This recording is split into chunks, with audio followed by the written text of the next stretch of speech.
buongiorno, and welcome to another exciting edition of Meet Your Neighbor. My name is Ron Falconi. I had this idea back in the fall of 2006 to come down here to the studios and create a show where we could, I could introduce all of you to some of your neighbors here in the community. We have a very special guest today. Actually, this is the 42nd episode of Meet Your Neighbor, and this is the first time in the history of the show where we had a former guest actually want to come back on Meet Your Neighbor. He is a councilman at large here in the city of Brunswick, and he is running for mayor of our great city. His name is Gary Werner. Councilman Werner. Good morning, Ron. Welcome to the studios. How are you today, sir? I can't believe you actually had me back. Councilman, can you tell us, when you were here the last time, you were vice mayor, you were the councilman from Ward 1. Mm-hmm. Now you're a councilman at large. Can you tell people out there in Brunswick, what is a councilman at large? Sure. Well, the city council in Brunswick has 7 council members. 4 of those council members represent specific wards. We have 4 wards, basically north, south, east, and west in the city. They're all divided up on the basis of population, so they're roughly equal in terms of the residents that live there. And then we also have 3 at-large council members, and their responsibility is supposed to be for all of the residents of the entire city. And the point behind it is to mix the representation of the individual wards by their particular ward councilman with the representation of the entire city by the at-large council members. Gary, when you were on the show last, you mentioned that, well, as I said, you were the vice mayor before, mm-hmm. but you weren't going to seek re-election in Ward 1. That's right. How did you come back? Why did you come back? Okay. I know you mean that in a nice way. Yes, I do. Okay, good. I'm kidding. Well, look, when I decided not to run for re-election in Ward 1, it was primarily because I was spending so much time away from my family. Okay. The Ward 1 job, and particularly being the vice mayor, it took up a lot of time. I have a law practice, and I work in an office in Beechwood. So between Beechwood and running home and meetings and all that, I really was missing a lot of events with the kids. Okay. So I decided not to run for re-election to spend more time with my family, which I did during 2008. I ended my term as the Ward 1 councilman in December of '07. Okay. And then it was just the way 2008 unfolded that really got me thinking about coming back into public service. Sure. It started with I think it started with the oil prices. Oil prices were going crazy in 2008, and it was unnerving to watch Congress do nothing about it. There was a lot of bickering. Some of the answers seemed pretty obvious. Right. More drilling, more exploration, more alternative fuels. Less dependence on foreign oil. Nothing was getting done, and it was very frustrating. Sure. And then came, the TARP bill, and under President Bush and Secretary Paulson, and they were handing out money to banks, and they were picking winners and losers. Some banks were going away, like National City, and others were winning. And the money that was supposed to be going out to help people who were being foreclosed or having trouble in the credit markets was actually being used to buy banks. So that was driving me crazy. Okay.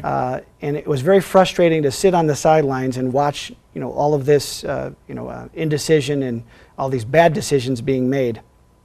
And then, of course, in November, our colleague Sue Hambley passed away. Yes. And that really sort of brought me to a point on all this. And my frustration and my respect for Sue sort of brought me to a point where I started asking myself, should I really be involved? Because you can't make as much of a difference sitting on the sidelines as you can being involved. Sure. And it seemed to me that what was lacking in a lot of the national and local government was leadership. Just people doing things that I would expect government leaders to do. So when Sue's seat opened back up, I discussed it with my family, of course, and we just decided that if any one of us objected to it, I wouldn't come back. But we talked about it, at length and several times over the course of those few weeks when you were accepting applications. Yes. And ultimately, we all came to terms on it. We've made some adjustments at home to accommodate the work schedule. I work at home a lot more, easily 2 or 3 days a week now I'm at home working, which makes me available to the family more. Okay. We work harder at eating suppers together than we used to. So we've addressed some of those issues at home, but it was about getting involved and about trying to fill the leadership gap that was, glaring at me through the course of 2008. Sure. And I thought the only way to really make the difference you want to make is to go in there and be the kind of government you want to have. That's great. Gary, what do you see as your biggest accomplishment as a councilman at large here in our city? Well, I started in December of 2008, which is when I picked up the term for Sue. And when I got back in 2008, everything seemed to be in the same place that it was in December of 2007 when I left. We had just in December of 2007 had the ballot defeat on the tax issue, the 2.15, I believe it was. Yes. And we got, here it was a year later, 2008. We had, no decision had been made as to what level, if any, of a tax increase would be given to the voters to make a further decision on it. Okay. The same budget deficit that had been in the budget, even during the course of my time as the Ward 1 councilman, was still in the '09 budget as it was passing. Okay. So I immediately turned my attention to the budget. And I think that was what precipitated the $500,000 in additional cuts that were made in February of 2009. Yes. We got the ballot issue teed up and to the voters in May, and they by a majority decided to adopt the safety levy. So I am most proud of focusing, at least it seems to me, focusing our attention back on the budget, because like every other city, the budget is a concern for us too. And with the safety levy having passed, we're in a different position, but we're still going to be walking a very thin rope between now and 2011, April of 2011, when the revenues from that tax increase come by. So I'm most proud of staying focused on the dollars and cents of what the city does. Okay, that's great. Gary, now you're running for mayor. Can you describe what does the mayor of Brunswick do? The mayor of Brunswick has 4 primary responsibilities. Okay. They involve chairing the council meetings, running the mayor's court, choosing candidates for appointment to the boards and commissions, okay, and all the ceremonial duties of the city. Okay. Weddings and ribbon cuttings and other events. Okay. Those are the formal duties. But I also think that there's a lot of other ways that the mayor can be an effective advocate for the city. Okay. And I think that there's a lot of unused potential or underused potential in that office. And I think that I can put that unused potential to better service. Okay. Working with local businesses, working with the school district, sure, working with our council members. In the mix of all that, the formal responsibilities and these more intangible, less formal responsibilities, I think that office could be a lot more productive in the city. So that's why I'm getting back in the race. Why do you want to be the mayor? Well, the current mayor has been in public office here in Brunswick for over 20 years, and the city has changed dramatically since he started it back in the middle 80s. It's a different place now. Okay. It's grown a lot. It's developed a lot. I think that the city expects more of itself now, okay, in terms of development and planning. And I believe that like I say, I wouldn't be running for the mayor's office if I didn't think I could be an improvement there, and I think I can. Okay. Gary, you stated in some of your campaign literature that you would not be accepting a salary. Why are you doing that? Well, that gets back to 2008. Okay. We're in an economic, downturn. Right. And frankly, at no point in my adult life have I known as many people out of work as I do today. I mean, close friends of mine who are losing jobs, folks who've been at jobs 15, 20 plus years, losing work. I mean, it's as real today. The economic downturn is as real today to me as at any point in my adult life.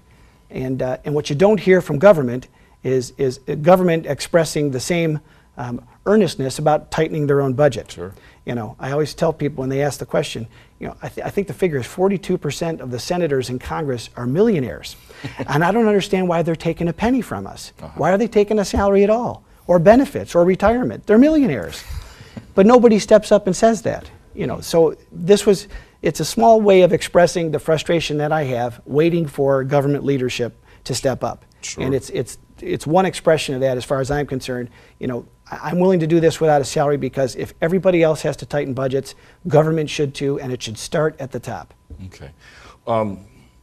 When you originally, when this whole process began, there were 3 candidates running in the primaries. I was wondering, how did you do in the primaries? Well, I came in first, Ron, just like you did. Okay. Truth was, we were delighted about the result. Okay. It was a first place showing in the May primary. I've gotten to know Mary Jo Napper, who was the 3rd candidate on the ballot since then, fairly well. I have a lot of respect for her. She did very well for somebody with no real political background here in Brunswick. I think taking 20% of the vote was a real credit to her. and I've gotten to know her fairly well. She did do really well in the She did. And we've talked a lot about the fall, and we're working together because we both have sort of the same aspirations for the city, and we think that now is a good time to put somebody new in that office. Okay, that's great. Gary, what do you feel is some of the more important issues that are facing our city today? Well, I think they're really among the same issues that always face cities. The budget always comes to mind. Cities run, are running very thin in their budgets right now. The city of Brunswick, I think, has done a fairly responsible job cutting back where it can cut back, eliminating positions that can be eliminated, consolidating positions where they can be consolidated, and trimming. I mean, we went through another, as I say, $500,000 in cuts in February of this year. But for the passage of the safety levy, we'd be making even more serious cuts still. So the budget is always a concern, and it's managing that, which leads to, of course, two other very important issues. One is funding for street repairs. Okay. The mayor's ad hoc, the current mayor's ad hoc committee actually, I think, recommended 2 tax increases. One was an income tax increase to fund safety issues. And the other one was a property tax. Exactly right, a property tax. Now, I'm not sure that the voters are going to have much appetite for more tax discussion this year, so we're going to do our best to work around that, find other ways to address these street issues. But okay.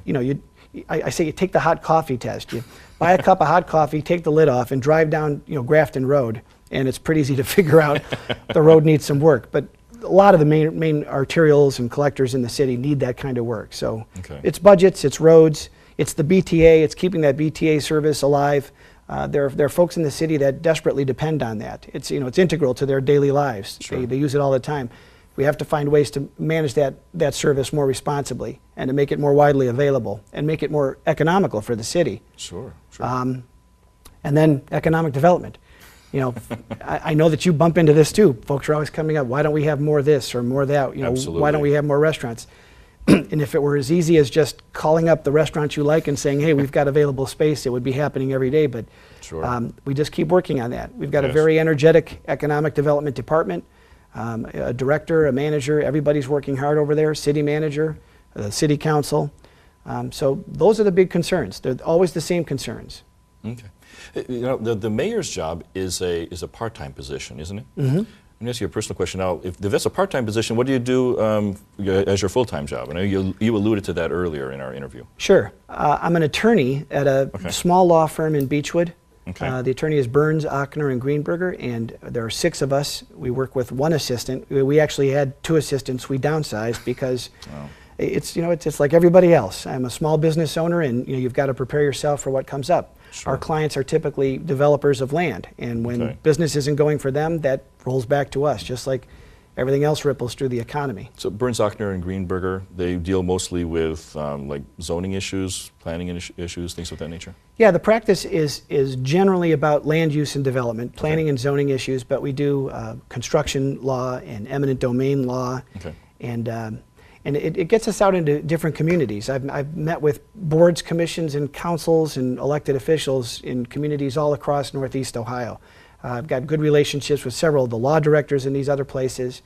I speak at seminars on a lot of the subjects that are important to communities, municipalities, and meet a lot of people through that venue as well. So I'm in contact with a lot of folks in other cities, villages, and townships, in learning about what they do, and trying to bring those ideas back, the good ones anyway, put them to work for us here in Brunswick. That's great. And Gary, where do you live? I live over off of 130th in the Benjamin Farm development, okay. the old Benjamin Farm, of course, which is exactly what it was. Of course, because that's in Ward 1. Yes, that's Ward 1, absolutely. Now, when did you first come to Brunswick? We first moved out to Brunswick in 1976, when Brunswick was a very different place. Okay. Oh, wow. And I finished high school here in 1979. Okay. So as a 10th grader, we were living up in Cleveland. And we were at St. Ambrose for a very, very long time. We just recently registered over at St. Colette's Parish, over on 130th. But our family's been here in the area for 30 plus years now. Okay. You said we. Are you married? Do you have any kids? I do. Okay. And I am. I think the other way around. I married my wife Lori. We're married 18 years on August 2nd. Of this year. Great. Of this week. Happy anniversary. Thank you. We are taping this around August right now. That is. I should say happy anniversary, Lori. And I have 2 children. I have a daughter, Megan, who is a senior this year at Walsh Jesuit High School. Okay. And a son, Max, who is a 7th grader this fall at Willits. Oh, great. Yes. When you were on the show last time, you expressed your interest in drums. Can you tell us why you like drumming so much? Well, you know, why do fish swim? Why do birds fly? The truth is, there are recordings of me that I have heard at age 2 in a high chair, drumming on the high chair. Now, I know a lot of kids drum, but you know, these were paradiddles, so I'm thinking that that was an indication that I'd been designed to drum. I don't know. Drums have always interested me. When I was at Brunswick High School, I was playing trombone. Okay. In fact, I remember in the 4th grade when I took the musical test that everybody takes, the director says, "What do you want to play?" I said, "Well, I'd love to play the drums." He goes, "Anybody can play the drums." He goes, "What else do you want to play?" I said, "Well, trombone sounds okay." So I played trombone through grade school and high school, but when I started college, I was a percussion major at Cleveland State in their music department because I thought, okay, now I get to pick, and I want to drum. In fact, I wanted to compliment you on your selection of bumper music. The music at the beginning of the show and the end of the show is a recording that I made with a good friend of mine, lifelong friend of mine, guitar player who produced the album, and it's called What About Now? His name is Jay Dover, and I appreciate you allowing us to use the music on the show here. It was great music. Yeah, thanks. Thanks. Gary, as always, for all my guests, I'd like to play a game of fill in the blank. Okay. Gary, the person or persons I admire most is or are? Okay. The first person has to be Lori, my wife Lori. Okay. Because there's really been nobody else in my life who has inspired me more, who has pushed me more, who has criticized me more, encouraged me more. You know, there is no doubt in my mind that you know, I wouldn't be who I am. And I know this sounds corny, a lot of folks say it, but it is literally true. I would not be who I am but for Lori. So she has to be at the top of the list. Right under Lori comes, I was thinking about this because you know, we have the questions, so I have some idea. And I gave it some thought, and it's the framers of the Constitution. I've been doing a lot of reading lately about the framers. And when you really sit down and consider what they did, you know, there was a group of people who were essentially telling the strongest, you know, power, world power at the time, you know, England, we're through with you. We're going off on our own. The principles of individual liberty matter more to us than, you know, this long history we've had with Great Britain, and we're off on our own. And they took serious risks doing so. You know, the Declaration ends, you know, we pledge our lives, our fortunes, our sacred honor. And a lot of them lost their livelihoods, you know, as a result of signing that. But there's a tremendous amount of courage, and frankly, the ideas that they had for setting up a limited government that only does what we let it do, that only spends the money we tell it to spend, those are timeless ideas. And, and a lot of people sacrificed a lot through the centuries for those ideas, and hard not to have them in a very high regard. Gary, if I was mayor of Brunswick, I would... Wait, you're running too? No, I'm kidding. I'm kidding. Well, if I were the mayor of Brunswick, I would put that office to more productive use. You know, my view is that it's a significant leadership position. There's a lot to be gained from cooperation between the mayor's office and the city council. I have a track record of being such a person, somebody who cooperates with others. I know how to disagree with people without being disagreeable. I think that I know how to build consensus on issues, and that I think is missing today. And I think that I can bring that to the office. I also think that there's a benefit to the city of my work, the line of work that I do. I've interacted with councils and boards, commissions, you know, mayors in many other places in Northeast Ohio, and with administrations, planning departments, law departments. I've got good relationships with a lot of those folks. That's all stuff I think I could put to work for the city. I think my background in law for the last 15 years would be an asset to the mayor's court here in town. And you know, primarily it's about raising the profile of the office, putting it to more productive use, making it a more professional operation.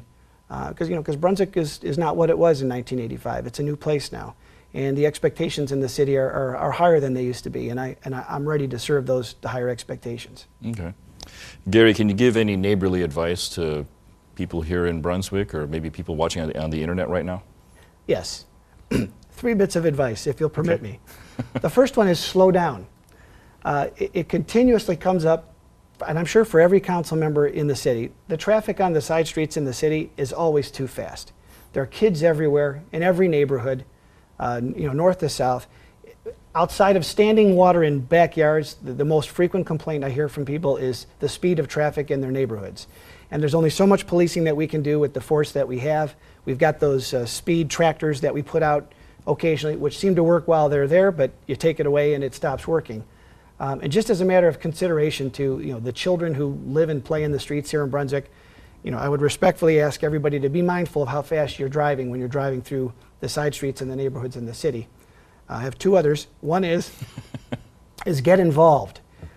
The city has created more opportunities for citizen involvement in its processes recently than I think at any time in its history. We've got advisory groups, we've got financial audit groups, we're getting opinions from residents as we never have in the past. And there are a lot of formal opportunities out there on boards and commissions for people to be involved. You want to make a difference in your community, you really do have to put some skin in the game. I understand that there's a certain benefit that comes from being able to criticize from the stands, and it's perfectly legitimate to do so. But if you really want to make a difference and make the community better, you really have to put yourself in the game, and getting involved is the way to do that. And there's plenty of opportunities for it. And the last advice or request I might make is for the voters to know the candidates. Oh, absolutely. You'll have an opportunity between now and November, when you vote on November 3rd, to know everything you need to know about all of the candidates for the mayor's race, for the council race. Everybody is available. We're all accessible. You want to have a debate, host a candidates debate, just call somebody. We're all happy to do that. You want to pick up the phone and just give us a call and ask us things about ourselves, we're all here and available for that as well.